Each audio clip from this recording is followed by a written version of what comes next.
So when E40 came up, you were the biggest rapper in the Bay. And I think there's a lot of people, you look at, hip hop is full of beef, right? And there's a lot of people who would have seen him as a threat and gone at him. But you guys have now been partners for years, collaborated on, a lot of things, done some amazing work together. Tell me about that decision to, I don't know if you reached out to him or to sort of embrace him because you didn't have to. The old Bay, because I don't want to speak on the politics of the Bay now because there are a lot of politics going on with young rappers and their different crews and shit that I don't know the backstory, so I don't speak on everything. Yeah. But the old way it was that just about every rapper was affiliated to something very street. Right.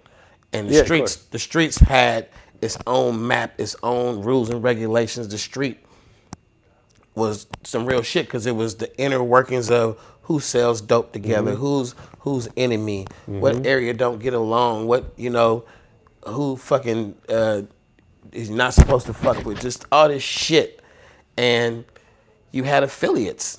Like we would my crew in Oakland would frequently visit our affiliates. Our affiliates lived in different parts of the Bay. They would invite you into their little wild neighborhood. We, powwow, we hung out, we smoked, drink, we barbecue, we go somewhere together. We had this camaraderie thing, and it would usually have to do with the fact that somebody in the two cliques probably did a little dirt together or whatever. They probably had whatever the connection was, it was trust, and it was, strength in numbers.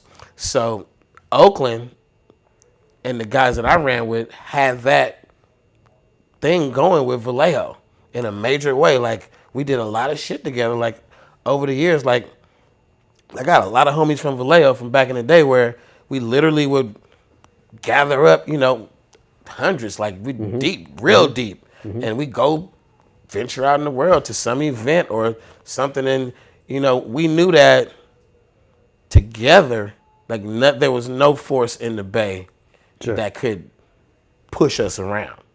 Like, a lot of respect, a lot of different ways. A lot of guys, different areas, a lot of respect.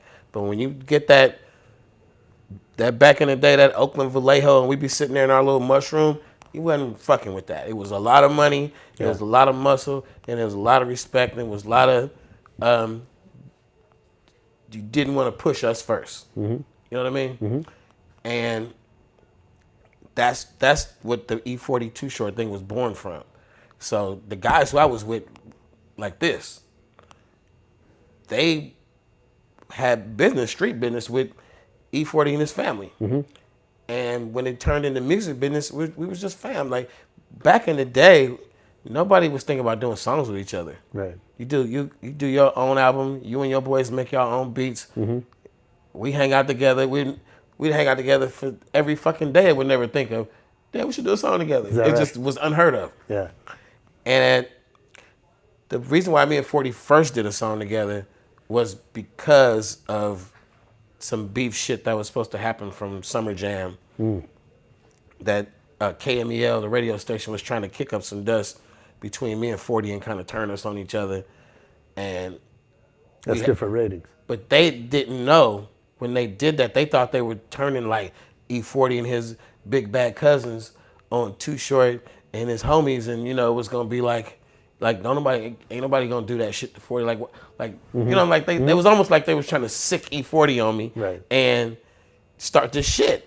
But they didn't do their homework and know that the whole story I just told you had already existed, and the fucking foundation was so deep that the shit they tried to do a fake phone call. Oh wow! And they had a comedic kind of fake Too Short call and talk shit about 40 on the morning show. Oh wow! And he was doing a good enough version of my voice that 40, I don't know if he heard it or just heard about it, but that morning, like, the shit probably was still airing, and he called my phone. Like, and I pick up the phone and go, "What's up, man?" And we just have a normal conversation. And he's like, "That wasn't you?" I'm like, "Me what?" He's like, "On the radio talking all that shit." Nah, it wasn't me. He was like, that's all I need to know. It wasn't you. It wasn't you. I'm like, no, it wasn't me. He's like, all right, holler later. And that was it. And That's then, crazy. And then the whole shit about the fake shit and, you know, the stuff had just happened at the radio station show. So they was trying to put it together and turn us against each other. So we tap back in and we're like, look, man, these folks want us to be like enemies and all this shit. And we debating intelligently, like, how should we counter this? Like, what should we do in light of this? And it was like, fucking do a song together. And we made a fucking hit record. It was called Rapper's Ball. Yeah. My partner Shout got some bros. I'm always hearing rappers big ballin' on their songs. I live like that for real, and you'll never say I'm wrong. And that song, the love that song got, and the thing that it gave birth to of dozens of songs that me and E40 have made since then together. Yeah. It was born from some hate shit. It was supposed to be on some real hate shit. That's like crazy. it was supposed to tear us apart Yeah. and make us enemies. And that shit gave birth to, who could count how many songs Too Short and E40 made together? I have no idea. For sure.